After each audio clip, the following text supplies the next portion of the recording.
story that everybody's talking about now is the fight, Conor McGregor, Nate Diaz. Who actually won the fight, and what do you think? What do you think?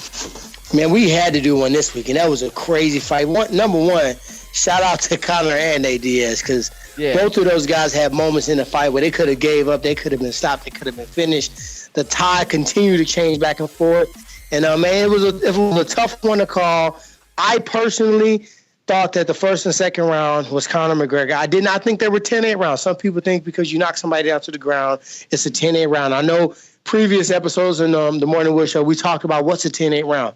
I just did believe that if you hit somebody and they almost finish and they look like you need to come in and save them and they barely make it out of, that's a 10-8 round. So I thought he won 1 and 2. I thought 3 was clearly Nate.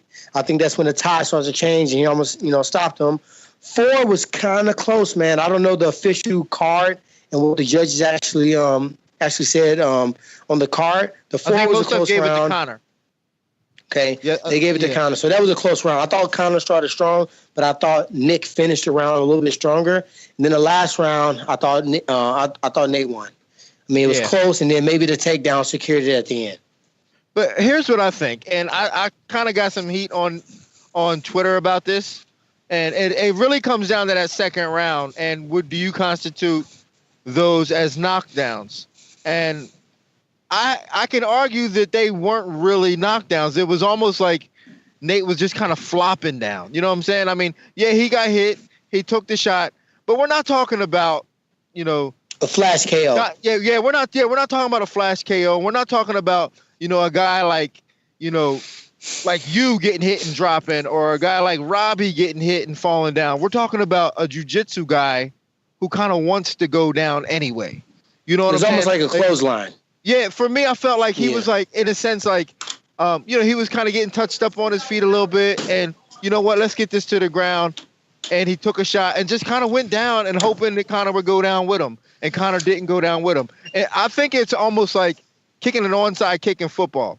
You give up a little bit to get something and hoping to get something out of it, and Conor wouldn't go down with him.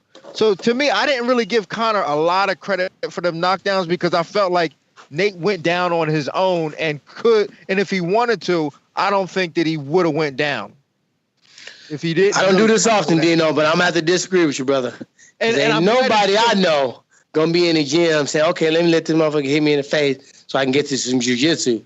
I just don't think that happened. I think he cleanly got hit with a straight shot. I think they caused him to hit the ground. And I do think it should be a knockdown, but I agree that it should not be a 10-8 round because when you hit someone and you hit them with a punch that almost give them a flash KO, you hit them and then they disoriented for a second. And even if they gather themselves out there and you do some supreme damage from above, he didn't really do that. He hit him and he didn't want to go into the guard, so he let him back up. So he recovered fairly well. So I don't think you should get a 10-8 round unless it's just completely ugly. And you look like it's almost stopped and you got a good referee that knows Nate can take a punch and they let him continue and he recovered. That's a 10-8 round in my opinion. Well, here's the thing, is that whole 10-8 idea comes from boxing where if a guy gets knocked down, it's a mandatory 10-8. So that's been kind of adopted in MMA, which is unfair because in boxing, there's only really one way where you can go down, and that's from a punch. But in MMA, there's a lot of different ways you end up on the ground. You can slip, you could take there's just a lot of different ways to go down. And it's also unfair too because in boxing, when you get hit, you go down, you also are given a standing count to recover. So therefore, if you're going to be given and allotted that extra time to show that you can fight, to show the referee your gloves and get back out there and continue the round, you should be deducted a full point. In MMA, you're not granted that. You have to recover by grabbing a person, clinching them, controlling hands, going for a submission, or doing something to show that you're still in the fight. So I think that that's the way you earn the right not to have that point deducted. Now, if you just completely getting creamed, then now we need to talk about, taking that point. Yeah. Well, here's the thing is that and first off, let me say this. I am glad that you disagree with me because I think we've been criticized a few times for always agreeing and never disagreeing. And I'm glad that you disagree with me. But at the same time, to further my point, I think it's more of a jiu-jitsu mentality. And because most guys don't have that, especially now in MMA, most guys come from a wrestling background, and most guys don't believe in playing off the bottom and playing off their back. The idea of doing something like that is so foreign to them. But I wouldn't be surprised if Nate willingly went down and said, hey, come into my guard. And you don't have to agree, and I'm glad that you don't agree. And I don't care who else agrees or doesn't disagree or agree with me, but I'm willing to believe that is a possibility. Now, I'm going to be honest. I did see you a couple times. You was in a fight, and you was on your back, and dudes was hitting you from above. I'm like, man, move your head. And you just looked so comfortable there because I think you knew, and you ended up winning that fight by submission. I think you knew it as they extended their arm for a punch.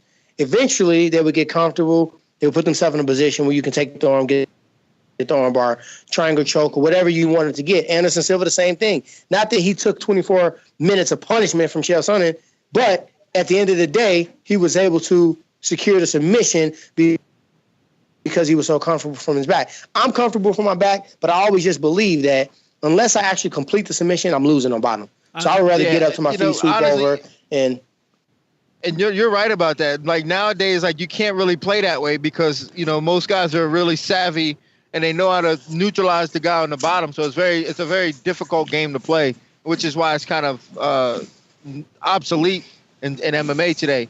But hey, real quick, guys, forward. I think the most famous instance of a fighter playing hurt to secure submission was Fabricio Verdum against Fedor Emelianenko because Verdum went down, and I don't think he went down because he was hurt. I think he went down to bait Fedor and triangle choked him.